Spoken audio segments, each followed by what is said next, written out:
Hello there, everyone. It's your girl Margaret. I'm coming to you all today to really bring about some awareness. Some awareness that just recently I was brought to forefront on. And I don't want you all to wait until it's too late or something happens to you before you are brought to the front of this awareness. So, let me begin. Back in May, I began to experience waking up in the morning and my stomach being totally bloated. And then the thing was the bloatation wouldn't go away. So I thought, okay, maybe it's just water gain or whatever.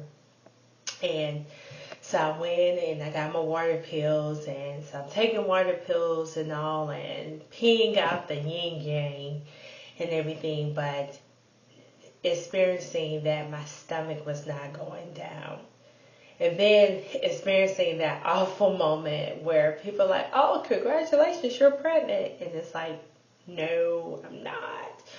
Oh, I'm sorry. Never mind. It's okay. Then I began to experience other things like irregular cycle. I would bleed and then stop, and it was just like real crazy. As well as experiencing where I would go like literally all day long without eating before realizing, oh snap, I need to eat. Or I would try to eat to only take 2 forkfuls and be like, I'm full, I can't eat anymore. Then on top of that, I got frustrated with the water pills, and so I threw the water pills to the side because I saw that the bloating and stuff pertaining to my stomach wasn't going down. But then began to notice that literally I was urinating like crazy.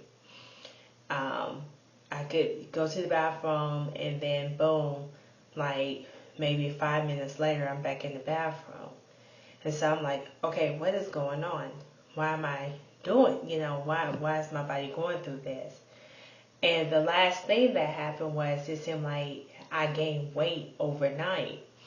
And I'm like, okay, I'm eating healthy, I'm exercising, I'm doing all the right stuff. Why am I gaining weight? And I can't seem to get it off. So finally, towards the end of July, I went and I saw my doctor. And so, she heard me out, whatever, and she was like, well, Margaret, I would like for you to go in for an ultrasound, as well as a transvaginal ultrasound to, maybe see if you have a fibroid, because fibroids will cause some of the symptoms that you're talking about. And so I said, okay, great, sure, no problem. So that following Thursday, which was the matter of fact, August 1st, I went in and I had my ultrasound done. On that following Tuesday, I got a call from my doctor, and she said that they saw not only a fibroid, but they also saw an ovarian cyst. So now, the first thing that hits me when I hear ovarian cyst is cancer. And, so I began to do a lot of research and everything like cyst or whatever. And, to find out that some can be cancerous, and then some are caused because maybe your cycle's about to come on. And so you may form a cyst, and, eventually it bursts. So she goes on and tells me, well, we want you to go back in 6 weeks so we can see what's going on, because we may have to refer you to a gynecologist specialist. So, with that being said, I was not truly happy with all my questions, and so I began to do a lot of research online on the internet, and I saw a checklist for ovarian cancer. So I print out this checklist, y'all, and I'm able to schedule an appointment where I'm able to go see my doctor on that Thursday. And so I give her this checklist, and she takes my checklist and she puts it to the side. Like, my checklist didn't freaking matter.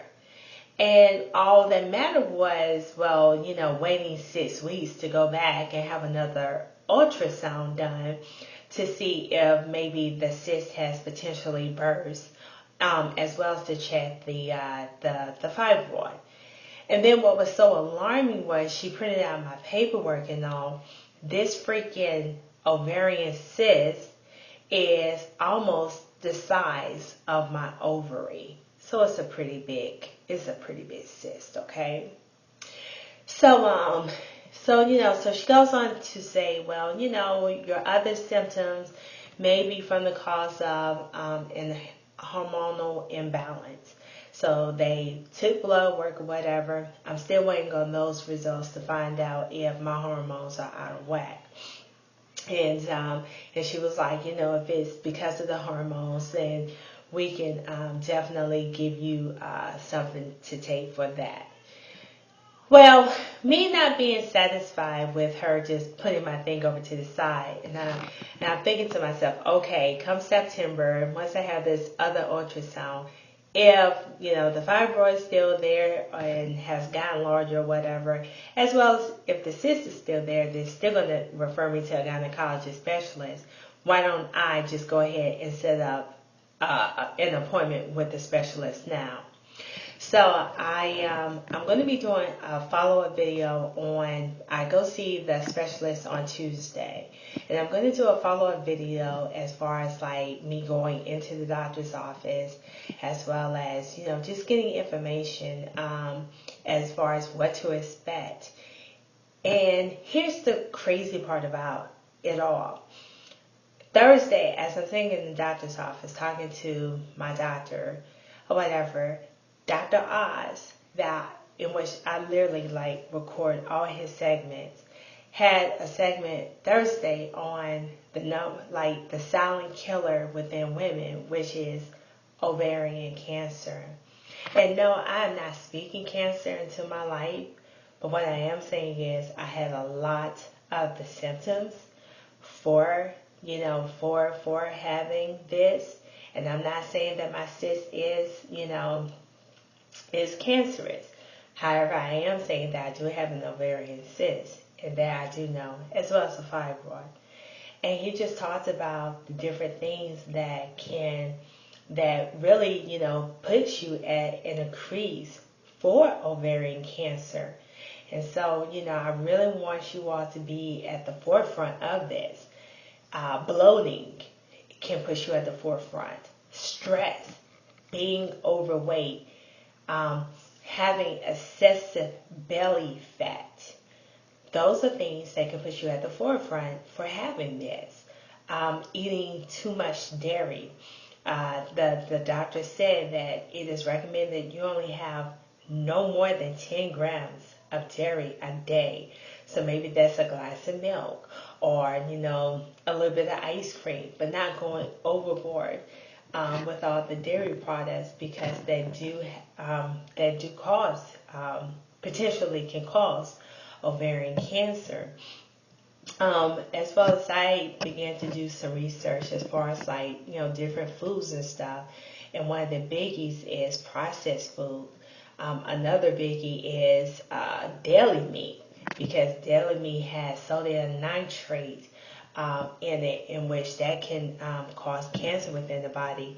Eating a lot of the curd foods such as ham, bacon, sausage, hot dogs. These things with all these additive, whatever you want to call it, going into the foods and stuff that we're putting into our body can definitely cause this here. And so, so I'm making this video to share my journey. What I'm going to do now is I'm going to share my stomach with you on today. And just keep in mind that my stomach right now, as you see it, has an ovarian cyst, as well as, excuse me, let me rephrase that. Not my stomach, but my body is carrying an ovarian cyst as well as a fibroid. And I'm going to be doing a segment of videos on my journey to keep you all aware as far as what to look for, what's going on with me, what my outcome is. And my prayer is, if you or if you know of anyone is going through this, definitely get it checked out. Don't wait. If it goes on for more than a week, then go see your doctor and stuff. Don't take things too lightly, because like I said, I respect and I love my doctor, but I just didn't feel, I'm thinking, okay, if you're going to refer me to a gynecologist specialist, I need to go ahead and go see one, talk to one now.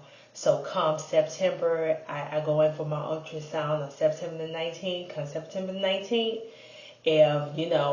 if this stuff is still here, then boom, I can go back to my specialist and we can go ahead and take plan B steps or whatever the case may be. And so if you don't like what one doctor is saying, go get a second opinion, go see a specialist, do whatever you have to do, especially the ladies, especially you all, because I'm telling you, we hold everything in. We're so scared to go see our doctors. We're so scared to talk about what's going on within our bodies and everything. And it's like we're internally, just rotting away. And now is the time to really just stop this thing, y'all. And really just go ahead and do what we got to do so that we can be healthy. So here's my stomach, everyone. And what a cyst and fibroid can do to your stomach. So hold on.